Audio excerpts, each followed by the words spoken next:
Wow.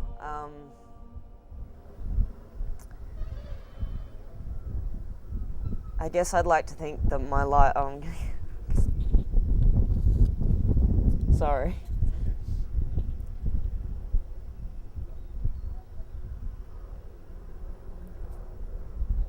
I'd like to think that my life has meaning in the way that I touch other people, I think.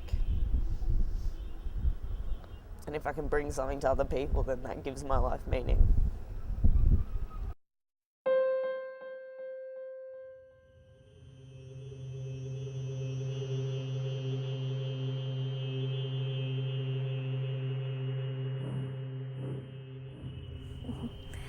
Big questions. Oh, how many do I ask? Yes, I ask a lot of really big questions.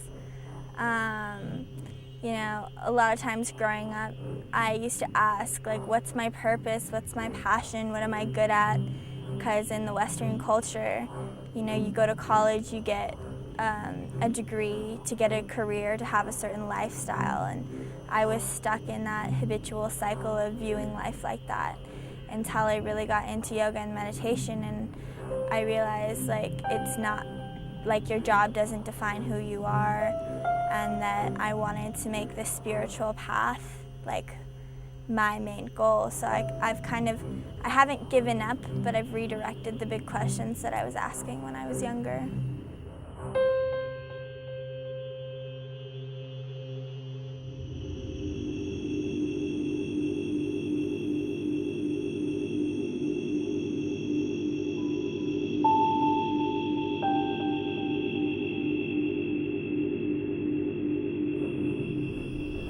I think in the West we have a lot of interest in our own satisfaction, like immediate gratification, and our own image, our own well-being. And having traveled and been in Asia for a while, people have an interest in the community and sometimes put themselves, put other people before them. So I think in the West we need to think more of other people and also to think of the impact of our actions globally.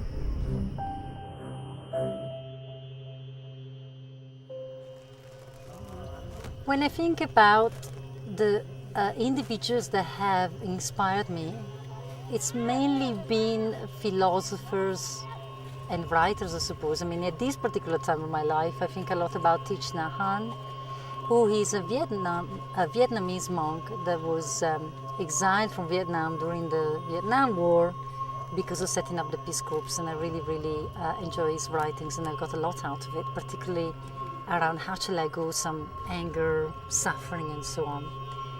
But I suppose, well, I used to be very political, you know, in the sense of activism. I was interested in Karl Marx and that kind of philosophy, socialism and communism for many years. But of course, I've begun to realize that the only way we can change is from within, and then, of course, make sure that we communicate that idea to other people in our lives. So Thich Nhat Hanh has been very helpful because of the way he speaks from the heart in a way that is so simple but yet so beautiful. You know, he says things like, look at a piece of paper, and within that piece of paper there is the sun, there is water, the trees, there is yourself is part of this piece of paper, and it makes you realize about the connection, you know, the sense of non-duality of life, which I really believe in, and also about how to forgive oneself, how to be compassionate, which I think in the West we have issues with, recognizing how beautiful we are within and how much we should be celebrating the fact that we are alive, basically.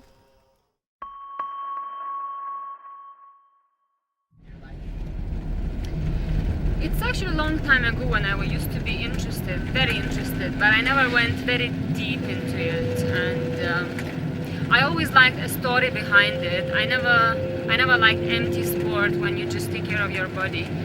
I always searched for a deeper meaning, and yoga was the part where it seemed like it matched. But only now when I came here I realized how deep the story is, how long it is, and it's only now when I have clear directions where I'm at least going to explore and discover. The roots are like really when I was maybe 10 years ago when I started looking for yoga experiences.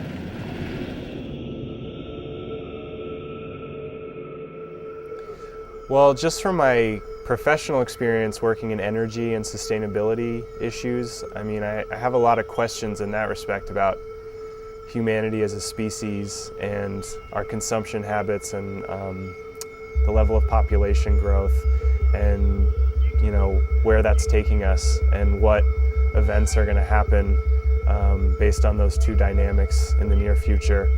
And it's been really interesting for me to think about that in a yogic perspective, because ecology and karma, I think, are very linked concepts. And just the idea of being aware, it goes back to switching a light on and just not even really thinking about what that means. But if you become conscious and aware of all the impacts of that and where the energy comes from to give you that light, it's definitely very related to yogic awareness, I think.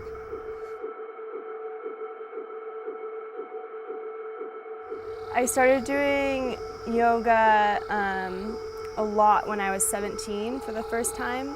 I've always kind of done it growing up. I grew up in a very alternative community, and I kind of had a hard time in high school and was kind of lost control of everything and my emotions. And I found yoga when I started going to college when I was 17, and it was the only thing that calmed me down about life. And I've done it ever since, pretty much every day, and now definitely every day, multiple times a day. And I just found that its effects just they still pop up, the things that it does for me, in ways that I can't even explain. So.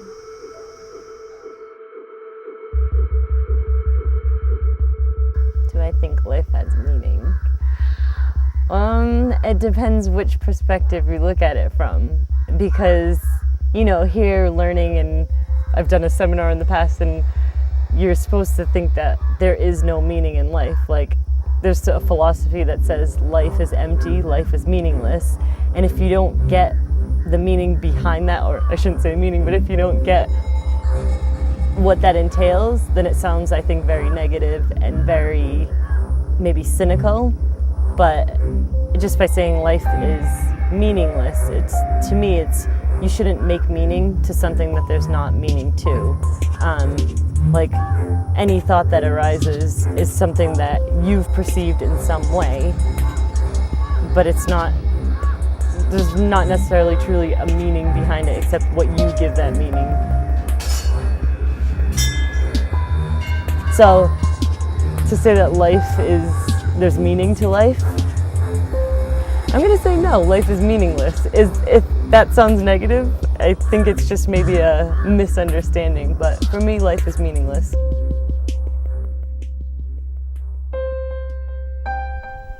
Absolutely, of course. Otherwise, why are we here, It's just, why even have life?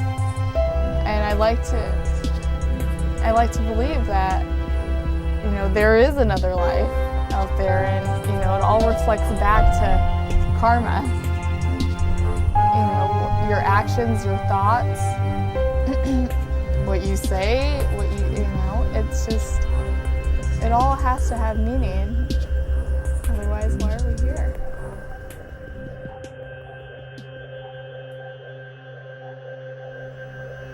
I guess the main reason that I want to teach is to help people further find themselves the way that I'm slowly and continually learning to find myself. The students may not know in the beginning why they come to a TTC. They will certainly be more attracted by the physical aspect, and they want to learn more, and they want to deepen their practice, something that is difficult to do in a yoga studio in an urban setting with regular classes for the average students. And then you also have people who come with already a certain idea of what the yoga philosophy, I mean here Hindu and Buddhist and very large, Jain, everything, what it is. But then we are here to show them the development of yoga, to make them understand how it came and what it is now, how to integrate this sort of modern yoga into our lives. They may have very different motivations. Personally, in all the teacher training course I have led, only maybe 20% will become yoga teachers. Others are really willing, they are really eager to deepen their knowledge because they know that in a public class this is not possible. And many will remain housewives or continue working in the corporate world, but they have this. A seeker. Yes, I do consider myself as a seeker. When I was working for the World Health Organization, I was looking for something, but I didn't know what. Being there made me realize actually that I was looking for something. And I realized that I was looking for the truth since I was a child.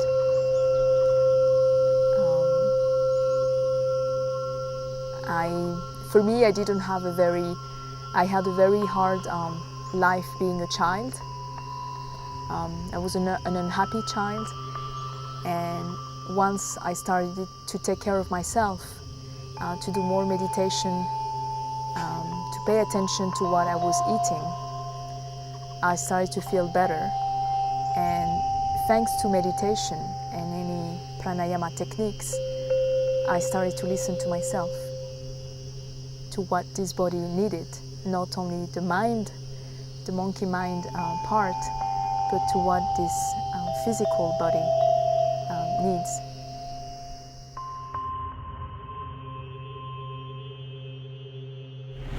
So in fact, I think it's even a good parallel, you know, the Buddhist journey and the student's journey. Buddha stepped out of his palace, enter in a different world. His awareness is triggered by things that he does not usually see around him, and he comes back home. There's a process of seeking why is that and how can we solve it. Basically, how can we solve the whole story of human misery and suffering. I like to think, you know, that students coming from a teacher training to Nepal, they do exactly the same process. They step out of our Western palaces where we have comfort 24 hours a day, electricity, hot water, light, everything you can dream of. You step out in a world where here obviously, you know, disease, old age and death, they are right there in your face every day.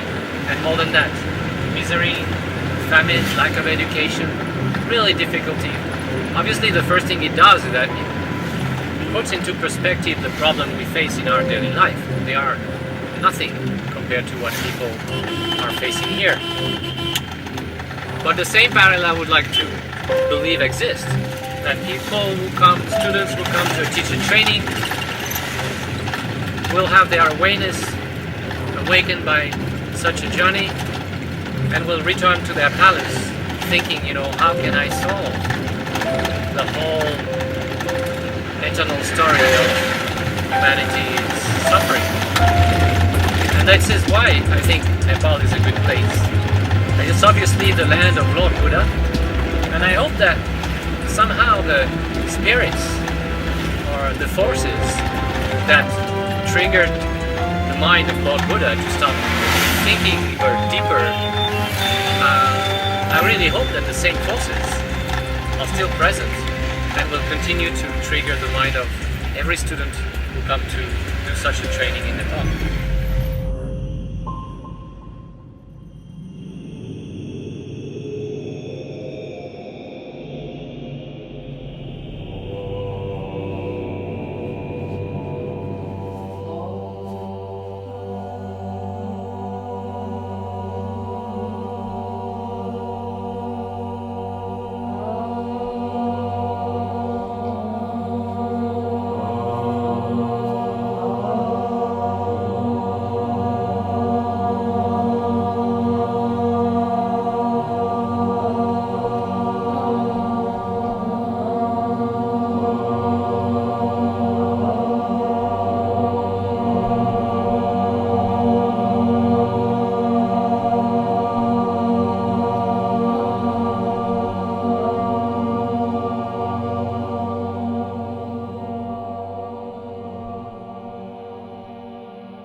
So during the training time, 5 days a week, we are going to wake up at 5:30, and we start at 5:30.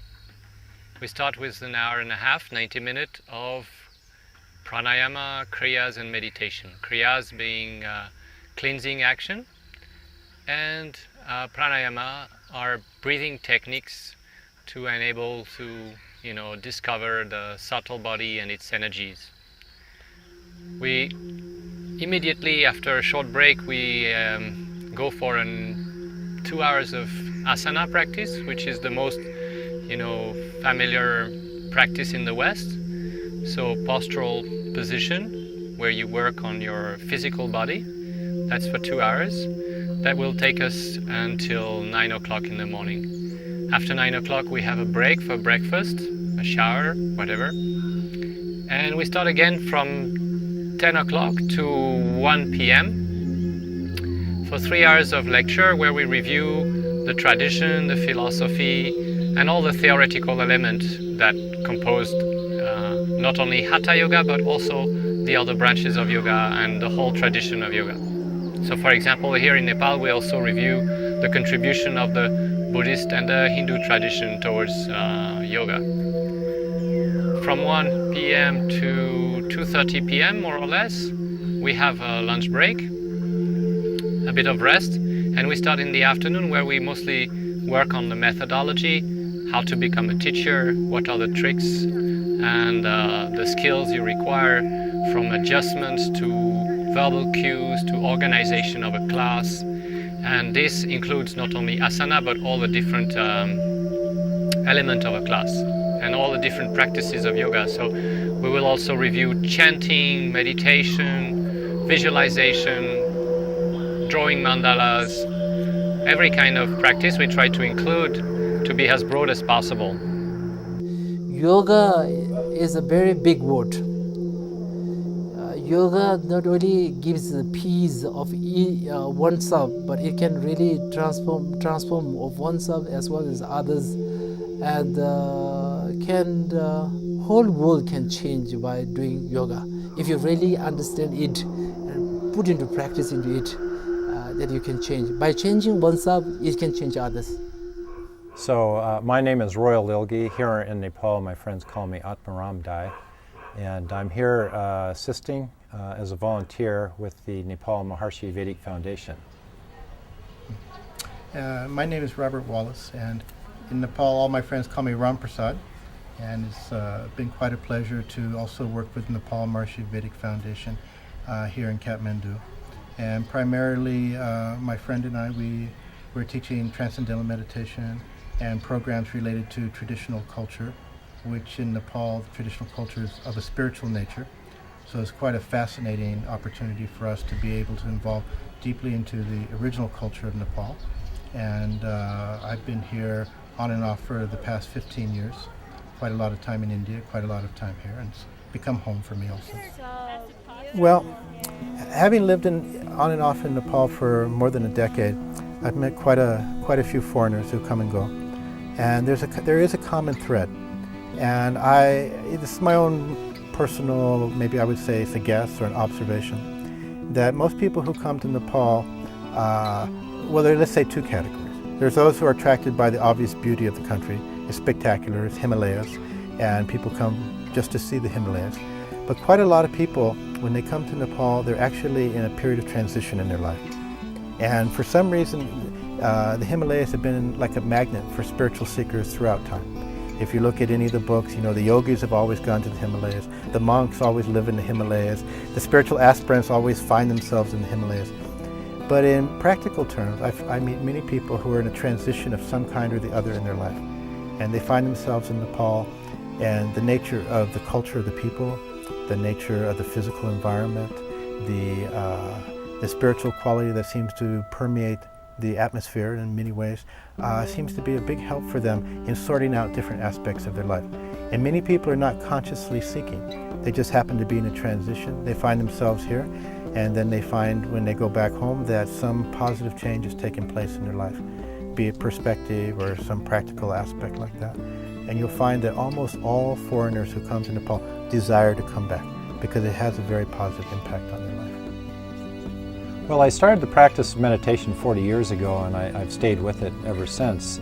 And of course, I was seeking higher values in life, some depth that I felt I could find within. And I was very gratified with the practice of meditation. I felt like, you know, I was a seeker, and then I became, I could say, a found, and then began to enjoy sharing what I found with other people.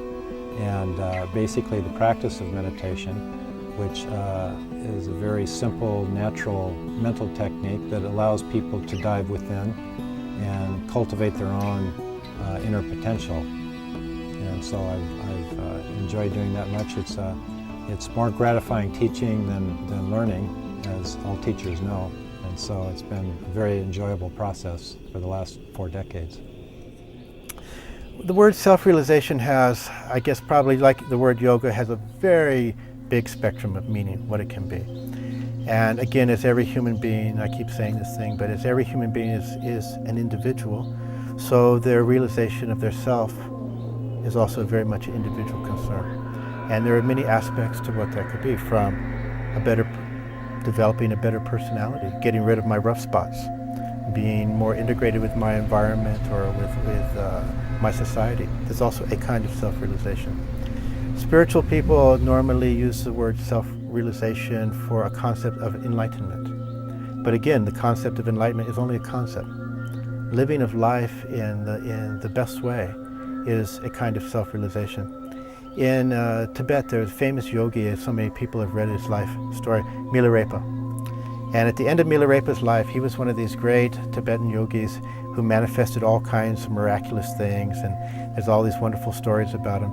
But at the end of his life, he was asked by one of his chief disciples, and as I recall, it was something to the effect of, "Master, what have you actually achieved in your life?" This is a yogi who was highly respected for his realization, his self-realization. And Milarepa's response was, "I have realized the unity of nirvana and samsara." Now, what does that actually mean? Nirvana is usually defined as the extinction of the false sense of self, the small self, and touching to universality. And samsara is usually defined as the world in which we live, the bits and pieces of life. The highest state of self-realization is when one realizes the unity of the small and the big, the cosmic self and the very particular small, even insignificant events of the world are actually one and the same thing. And for people who are practicing yoga, this can also be considered perhaps the ultimate definition of yoga, the realization of the whole, that all the parts are contained in the whole is contained in every part, and in the end, they're all one and the same thing. And as these qualities unfold in human life, life becomes very rich and very satisfying.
Where are you going?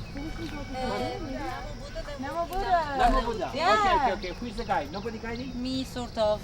Okay. We're gonna take the bus to Nama Yeah, Buddha. then it's no problem. Okay. But the bus doesn't go to any bus doesn't go to Nama Buddha. But you can catch any bus going that direction, and they will stop you just before the main road to Nama Buddha. Yeah. Thank you. Wow. Have a good time. Bye. Bye, Antonio. It's official tourist guide of Ulikel. First one.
I've always wanted to go to Nepal. I was coming to Asia anyway to do many other things like a cycling tour and so on in Laos and Thailand.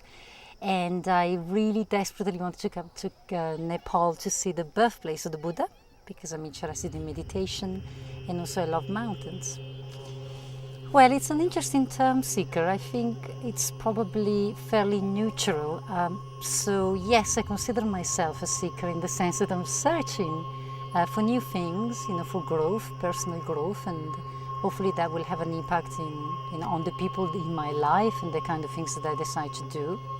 So I suppose I am a seeker, and I've been practicing meditation for 7 years, and I like yoga because in a way it complements meditation, but it's a movement rather than just sitting, which I think is more suitable for somebody like me who's very active.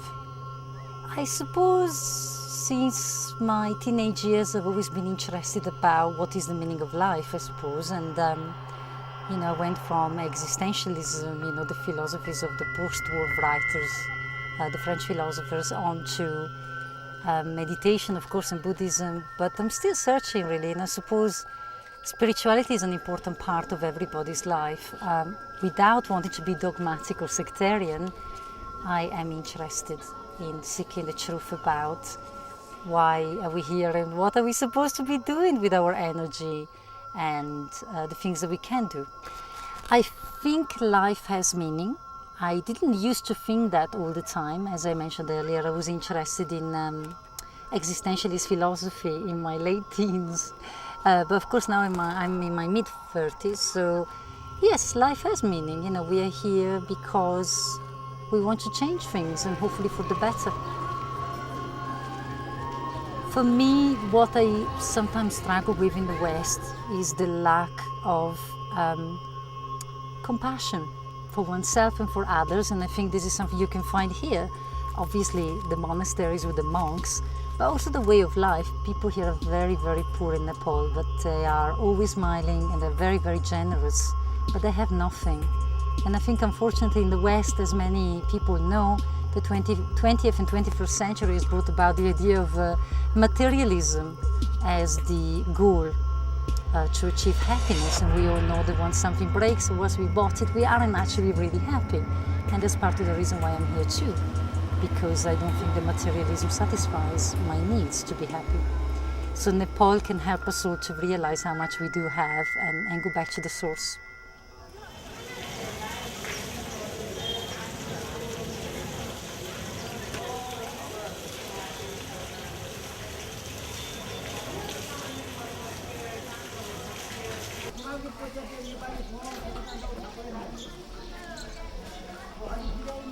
Tankas, they were originally used mostly for education purposes. You know, they are from Buddhist tradition, and each of the scenes of the tanka you can have and re-explain the life of the Buddha or the different deities. Here you see Avalokiteshvara with lots of arms, 1,000 arms and eyes in each hand, and is the embodiment of compassion. Today's Dalai Lama is seen as the reincarnation of Avalokiteshvara, which is why the Dalai Lama says all the time, my religion is kindness. And his mantra, which is the mantra of compassion, is Om Mani Padme Hum, the universal mantra of compassion. And here you have very important and very new also, Visa, MasterCard, you can buy everything. This mantra, Mane Padme, peace mantra. This is just like the same mantra. And the city, you know, listen, that like that one. Om Mane Padme, Om Mane Padme, Om Mane Padme. It's peace. This is a practice, you know. If you want to practice compassion, don't figure out that compassion is just going to happen. But everything you practice, whether you paint the mandala or whether you place it at home or whether you read it or whether you turn the prayer wheels or whether you chant, the idea is to chant compassion all the time. And little by little it becomes you. Compassion becomes part of you, and then everything you do will be tainted with that compassion that you bring inside of you all the time. So it's a direct practice of compassion. And for Mahayana Buddhism, you know, the true great direction for enlightenment is wisdom and compassion. So you find a lot of compassion now, especially under the influence of the Dalai Lama.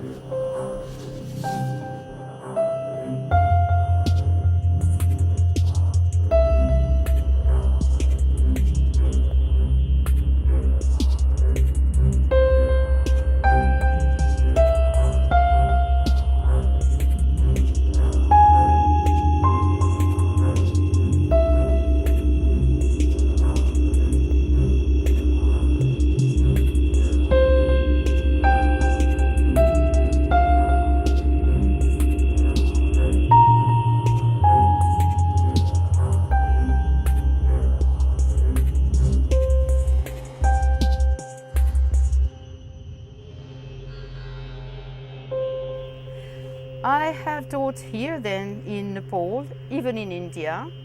I have taught in Thailand, in Cambodia. I had a studio for a few months.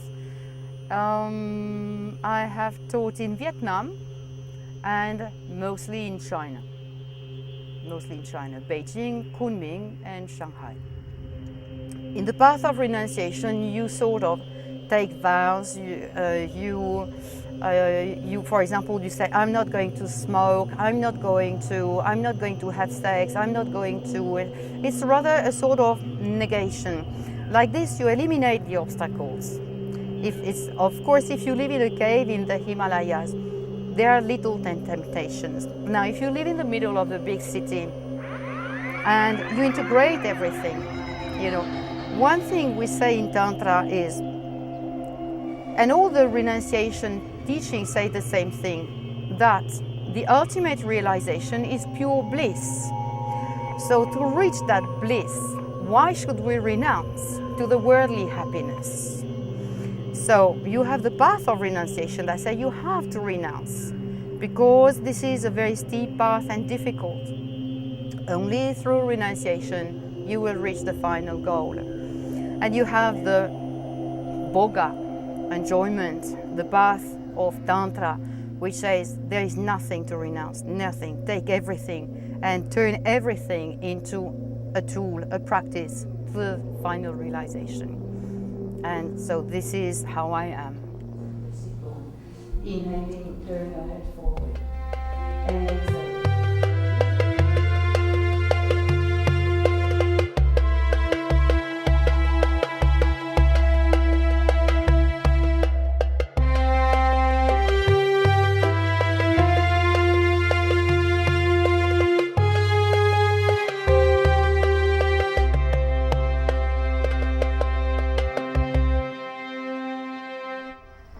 brought me to yoga was more of physical aspect or fitness aspect of it.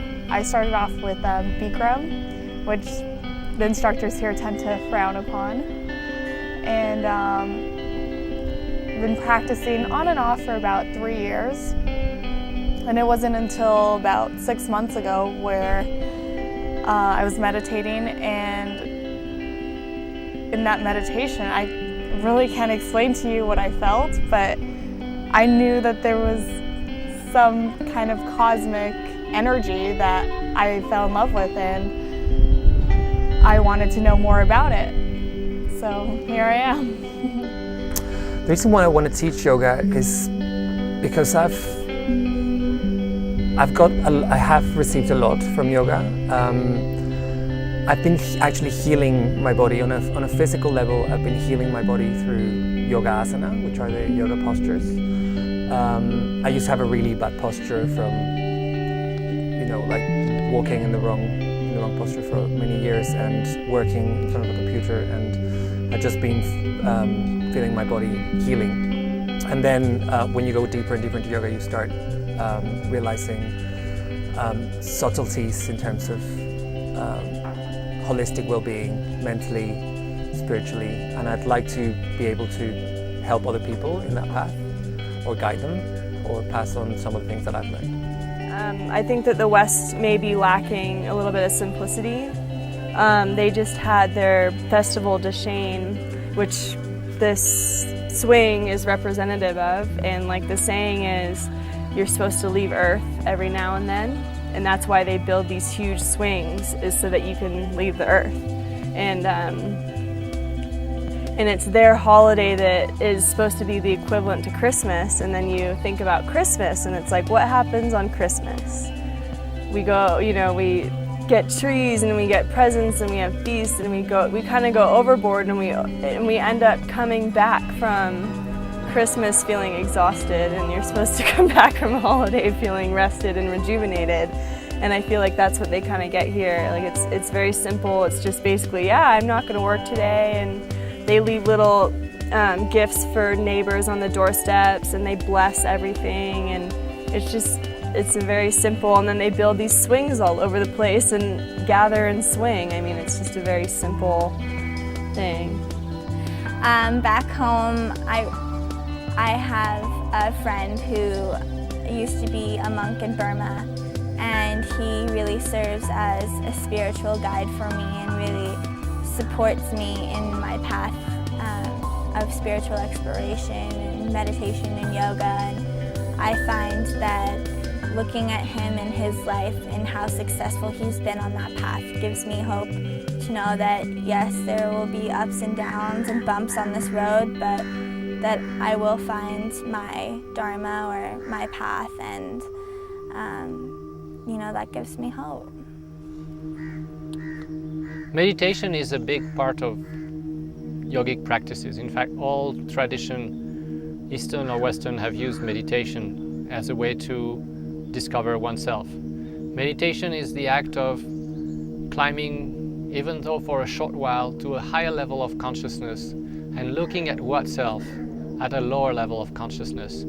Through the practice of this meditation, little by little, we become more comfortable in the higher level of consciousness, and eventually we will remain at that higher level. The job is not finished, because from that higher level there is still many other layers that we can explore. It's like living in a building on the 4th floor, and once in a while you climb to the 5th floor and you look down on the 4th floor, and suddenly you have an overview of everything that is. So meditation is like climbing to the 5th floor.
Both my eagle sati and say, Father, till the morning light, watch my little bit tonight.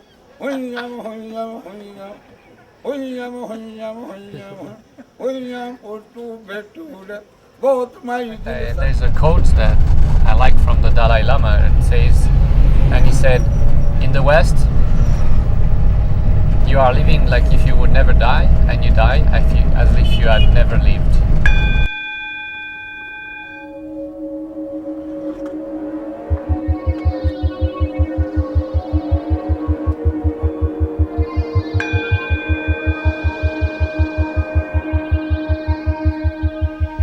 Namaste, I am Hira. I represent Karnali Excursions and I do lead tour and treks in Himalayan region. We both Nepal and West, we both have many common problems, common issues of life.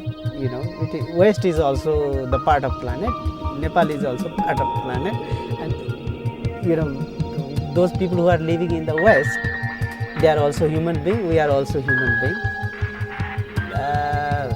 Maybe one thing maybe lacking, which I felt in my frequent visit to West, is that, again I am saying, life is too fast. There is no time to question who I am.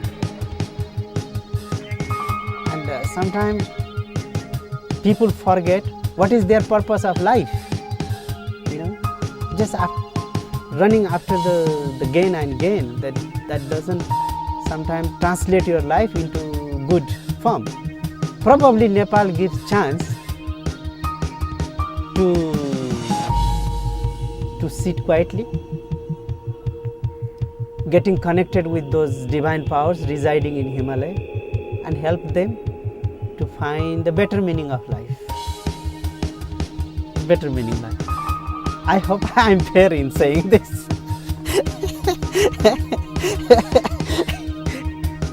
Yes, I think everybody is Sikha. Everybody has reason to be human here. That's the same I do have. And I'm still seeking who I am. I'm still seeking who I am and how I can be better human being. That's what I'm seeking now. I hope I will be successful in this.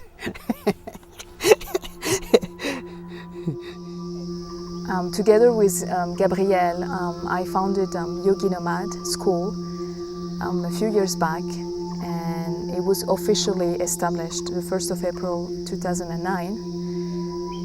Besides offering yoga teachers trainings, I also do offer traditional Thai massage classes. We offered those classes and yoga in Nepal, Thailand, Turkey, France, South America. Wherever the demand is calling me, then I'll just go.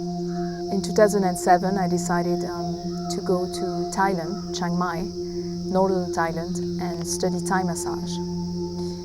Why Thai massage? Well, according to Eastern philosophy, the body is basically a web of energy lines. And those energy lines need to be energized for your body, to allow your body to be alive in a mental state, physical state, healthy state. Thai massage is basically what led me to where I am today.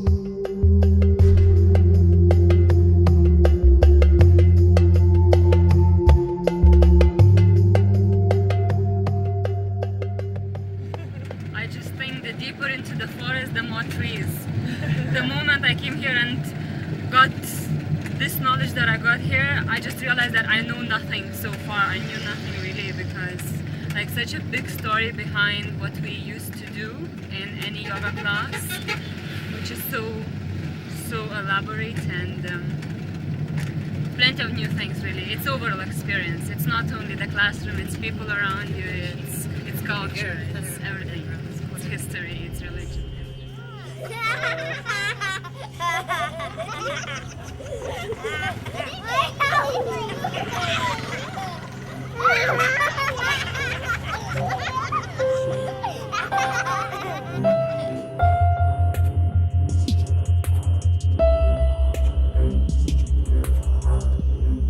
Yeah, someone who specifically inspires me is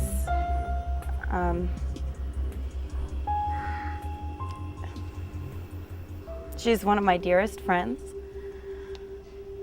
and she's been one of my closest friends since we were really young, and this year she's 25 and she was diagnosed with breast cancer. And so she decided to make the most courageous step and immediately get a double mastectomy and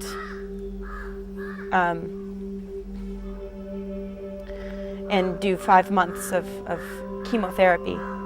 So she just finished her last chemotherapy session about a month ago. And throughout this whole process, she's been unbelievably positive. That it's so moving to me that someone with such a devastating piece of information can just turn it around and be so inspirational to other people.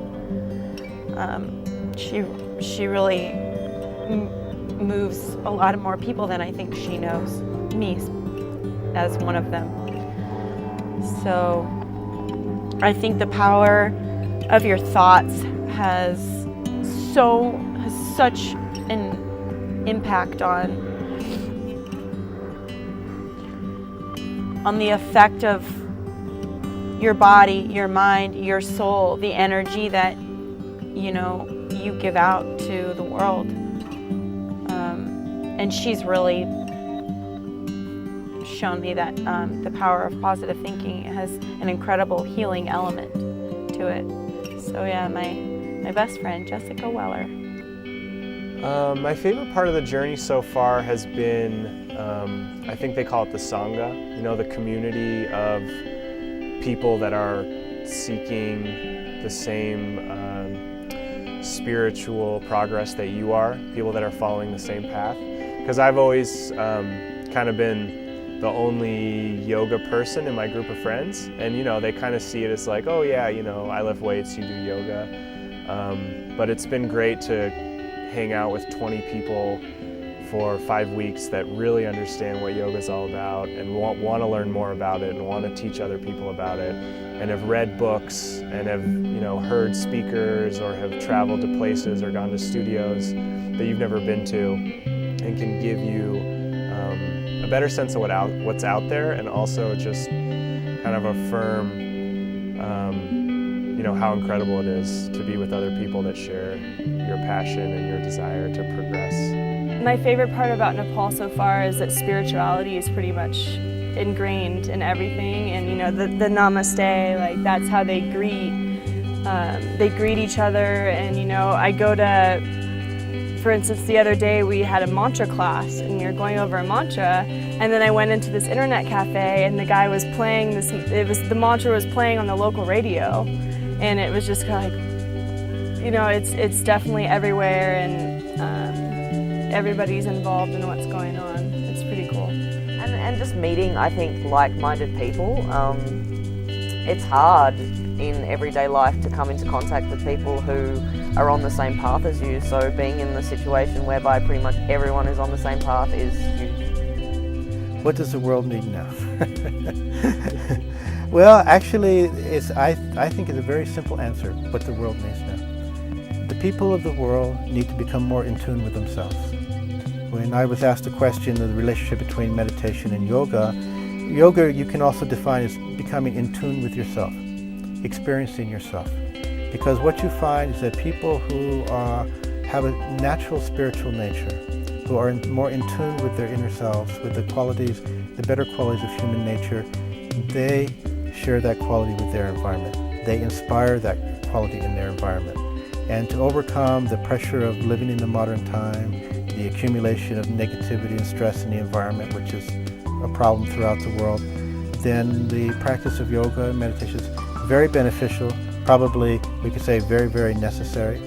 And I think that what the world really and truly needs is just more human values of what people really are, and less of the conditioned response to the stressful environments of modern living, which is pretty much endemic.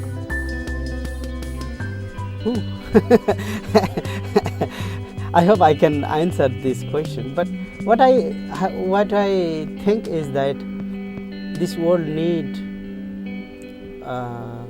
simply we need a harmony and love and deeper understanding in each other. And it is the harmony means it is not only between human to human, harmony with the nature, harmony with the ecosystem, harmony with all the living beings which are living in the planet. Love to small insect to plant to every being which is existing in the planet. So this is what I think it's very simple, and I think this is what everybody can practice, and I think we believe that this is what makes this world better and more peaceful. Yeah. I spent the last 20 years working for international organizations around the world. I've worked in 4 or 5 different continents for different organizations, international organizations, United Nations organizations, private, non-governmental or government in different places, based on early childhood realization that the world was relatively unfair and that I could not see any interest in life if it was not to try to solve that state, that situation. So my assessment of the situation of the world is obviously highly tainted by these 20 years of experience. In addition to that, after 20 years of work, after having seen a lot of different projects, a lot of different countries, a lot of money being spent, a lot of effort, I was not really happy about the progress. I could say that frustration was not disappearing, but it was just getting stronger. So much effort with so little results, and such a large chunk of hypocrisy. So my assessment on the state of the world as of today is not very good. I think we are outgrowing our resources. We have been unable to control our population. We are, as a species, we are unaware of the sustainability that is required to continue harmonious living with our environment. We are using the earth as a dump field for everything we produce, and we produce mostly things for our comfort, not realizing that we are currently sowing the branch on which we are sitting.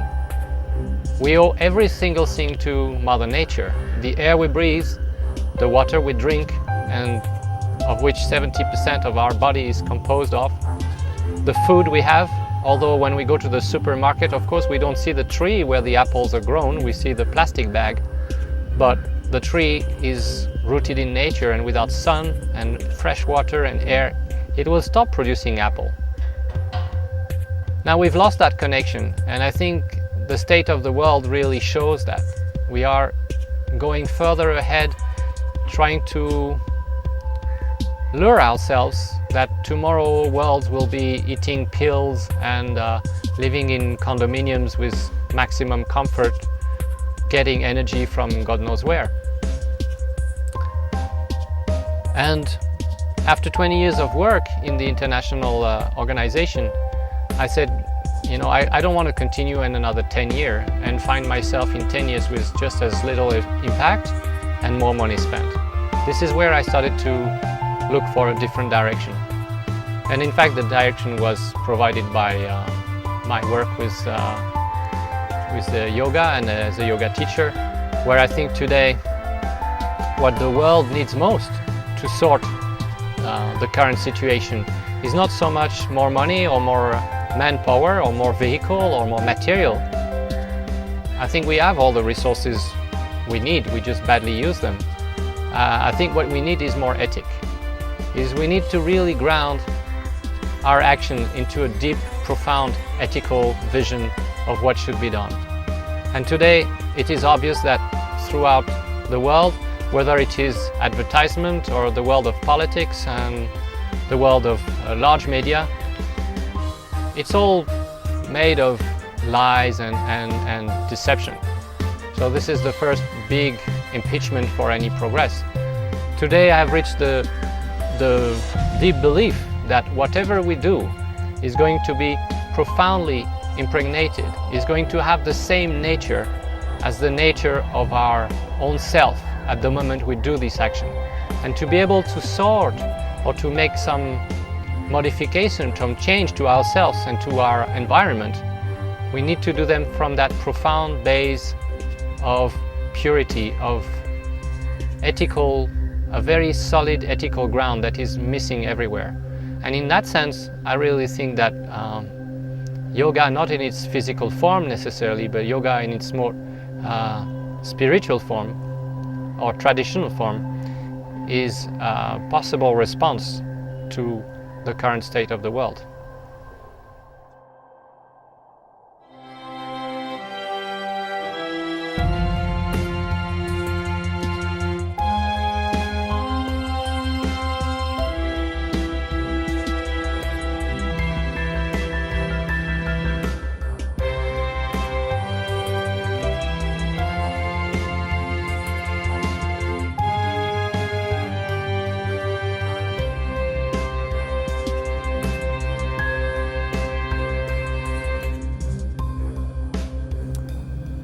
I think the most exciting part for me would definitely be a regained sense of hope for this world, because the fact that 15 strangers all came together to come on this spiritual exploration and share this journey together shows that the world can change, and that if I bring the knowledge that I've learned here back to where I come from, I already have a friend that wants to come and do this program, and the ability to inspire others to change is so amazing, and this has given me the tools to be able to inspire a lot of people.